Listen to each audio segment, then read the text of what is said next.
Idan kana so ka yi ma kanka hannun riga da talauci, sannan arzikinka ya rinka binka kamar yadda inuwanka ke binka, to ka karanta wannan sura kwaya biyu gajeru a duk lokacin da ka shiga gida, ka sha mamaki bi iznillah.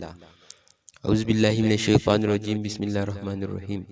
Allahumma salli salatan kamila wa sallim salaman tamma ala sayyidina Muhammad allazi tanhalu bihi al-uqad wa tanfariju bihi al-kurab wa tuqda bihi al-hawa'ij wa tunalu bihi al-raga'ib wa husnal kawatim wa yustasal gamam bi wajhihi al-karim wa alihi wa sahbihi fi kulli lamhatin wa nafsin bi adri kulli ma'lumin lak. Salatan taftahu lana abwaba ar-rida wa at-taysir wa taghliqu anna abwaba ash-sharri wa at-ta'sir wa takunu lana biha waliyan wa nasira. Anta waliyyuna wa maulana fa ni'mal maula ni'man nasir. Ya ƴan uwa, barkanmu da wannan lokaci, barkanmu da sake haɗuwa a wannan channel namu mai albarka na Ajaibul Asrar.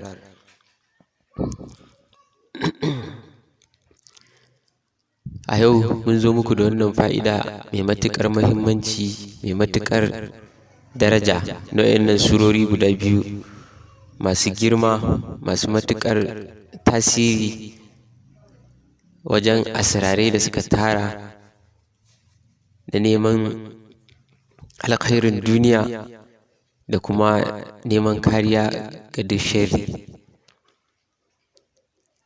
Wannan surori guda biyu, duk wanda ya riƙe su yana karanta su a duk lokacin da ya shiga gida, to insha Allahu shi da talauci sun yi hannun riga, sannan kuma arzikin shi zai rinka bibiyan shi kamar yadda inuwan shi ke bin shi duk inda ya je. Kuma wannan surori ba za su ɗauke ka, karanta su ba za su ɗauke ka kai ma minti biyu ba ma, bari a je minti 5, kuma suna da tasiri wajen wannan abubuwan da muka faɗa. Duk wanda ya rike su da yaƙini, dama Allah ya ce ana inda zanna abdi bi wa ana ma'ahu iza da'ani. To duk lokacin da dama mutum zai addu'a, ya rinka ma Allah kyakkyawan zato akan addu'an shi, wannan addu'an nashi Allah karɓaɓɓiya ce, to sai a samu dacewa. Wannan ba wasu sura bane, ita ce suratul fatihatul kitab, ma'ana alhamdulillahi rabbil alamin, da suratul ikhlas.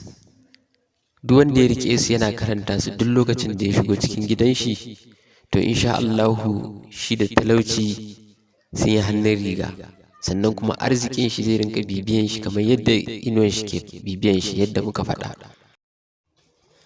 Faɗin annabi sallallahu alaihi wasallam, duk wanda ya karanta suratul fatihatul kitab, ma'ana alhamdulillahi rabbil alamin, da suratul ikhlas kul huwallahu ahad, yayin da zai shiga gida ko yayin da ya shiga gida, to Allah zai kare shi daga talauci, sannan kuma arzikin shi zai yawaita fiye da yadda yake tunani. Sadaka rasulul karim. Ma'ana duk lokacin da aka shiga gida, ka ce assalamu alaikum wa rahmatullahi ya ahlul bait hazil bait, ka karanta suratul fatiha da suratul ikhlas, ko kuma sai da ka shiga ma ka karanta ko da kafa ɗaya ne, to insha Allahu za ka samu abin da muka faɗa alfarma annabi sallallahu alaihi wasallam. Shikenan, wannan fa'ida bai da wahala, amma sai dai matuƙar ƙarfi da tasiri. In matuƙar mutum ya riƙe ta da yaƙini akan Allah, zai biya mai buƙatun shi. To alhamdulillahi, a ɗau wannan fa'ida da muka kawo da muhimmanci, a ɗauka da muhimmanci, a ɗauka da muhimmanci. Wa dumtum fi ri'ayatillah, wa salatu wa salamu ala sayyidina Muhammad wa ala alihi at-tayyibin at-tahirin. Wassalamu alaikum wa rahmatullahi ta'ala wa barakatuh.